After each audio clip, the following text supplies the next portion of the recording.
الناس اللي حواليك أقرب حد ليك مش دايما صوتهم بيكون داعم لأحلامنا.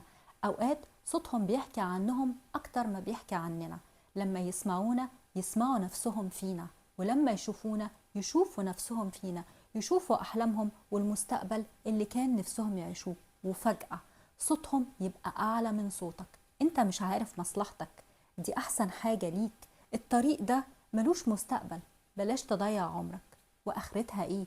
وتلاقي نفسك ماشي في طريق مش طريقك، بتحقق حلم مش حلمك. ومع الوقت شعور الندم يكبر جواك، ندم انك ما قلتش لأ، ندم انك سبت غيرك يختار لك، ندم انك ما حاولتش ما جربتش، واكبر ندم انك بعدت عن نفسك وعن احلامك والحياة اللي كان نفسك تعيشها.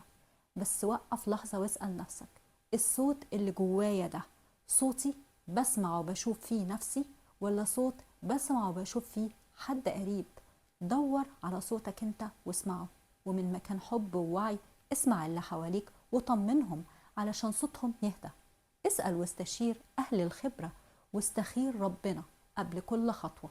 بس قبل ما تكمل واجه نفسك واللي حواليك. ايه الكلام اللي جواك ولسه ما اتقالش؟ ايه الحوار اللي محتاج يطلع للنور؟ ومع مين؟ علشان ترجع أقرب لنفسك ولحلمك.